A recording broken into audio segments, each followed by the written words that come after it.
Kemudian yang kedua adalah najis mughalladhah, najis besar. Ini dalam mazhab Syafi'i dikiaskan selain anjing adalah babi. Ya, anjing dan babi. Atau apapun yang terlahir dari salah satunya atau kedua-duanya.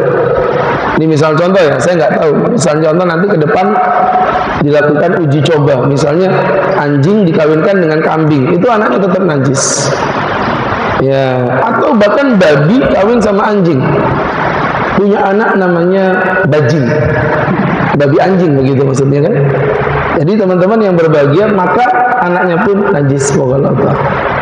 Dan yang najis mughalladhah itu yang bersifat basah yang muncul dari dirinya. Paham ya? Enggak semua. Contohnya liurnya itu najis.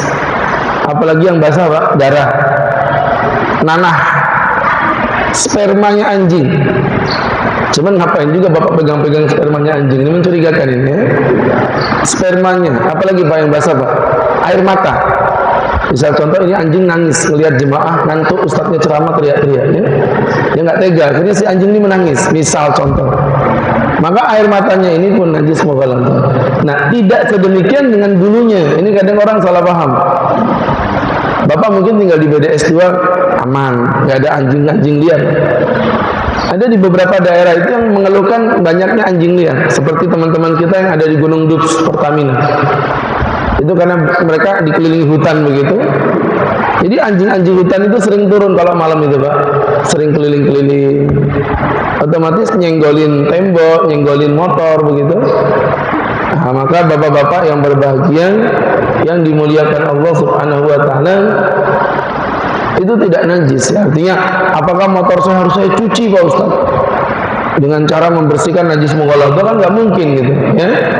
Sehingga berangkat dari situ jamaah yang berbahagia, yang dimuliakan Allah Subhanahu wa taala, untuk najis yang sedemikian, bapak-bapak yang berbahagia, itu tidak termasuk bagian najis dari apa yang bersifat kering dari tubuhnya, seperti bulu dan sejenisnya. Ya, ini poin yang kedua. Nah, cara membersihkannya bagaimana, Pak Ustadz? Nabi bersabda, "Idza wuligha ina'i ahadikumul kalb," jika wadahmu dijilat oleh seekor anjing, kata Nabi, "Fatahuru ina'i ahadikum," maka cara membersihkannya adalah antaksila sab'a ghasalatin, kau cuci 7 cucian, ihdahunna, sebagian riwayat awwaluhunna biturab, salah satunya atau sebagian riwayat awalnya dengan pasir. Jadi kalau contoh praktek simpelnya, ini yang paling aman. Saya ambilnya yang paling aman karena banyak khilaf di antara ulama. Misalnya ini meja dijilat sama anjing. Maka cara membersihkannya, pertama Bapak bersihkan dulu bekas jilatannya. Atau kotoran anjing tadi Bapak bersihkan terlebih dahulu. Setelah dibersihkan, baru kemudian Bapak siram dengan air. Ambil pasir, Bapak gosok dengan pasir. Bapak gosok dengan pasir, seperti Bapak menggosok seperti dengan sabun lah bahasanya begitu. Kemudian ambil air, Bapak siram sebanyak 7 kali. 1, 2, 3, 4, 5, 6, 7. Pak Ustadz boleh dikasih sabun? Silakan. Pak Ustadz pasirnya boleh diganti dengan sabun? Nggak boleh. Itu namanya ta'abudiyah. Ta'abudiyah itu nggak boleh diganti dengan apapun. Ya sesuai dari Nabi.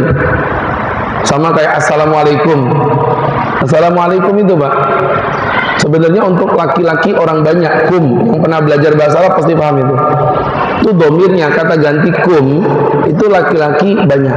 Kalau laki-laki satu, harusnya Assalamualaikum.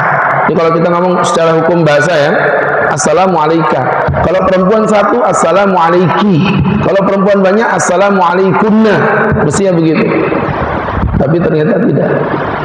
Mau laki-laki satu banyak, perempuan satu, perempuan banyak, tetap Assalamualaikum. Itu namanya ta'abudiyah. Sesuatu yang diajarkan Nabi, dan kita nggak usah ngotak-ngatik lagi ya, sesuai apa adanya. Nah, sama seperti ini tadi, jadi menggunakan pasir. Masalah habis pakai pasir Bapak kasih sabun, itu monggo, nggak ada masalah. Itu untuk mencuci yang sifatnya apa tadi, mughalladhah.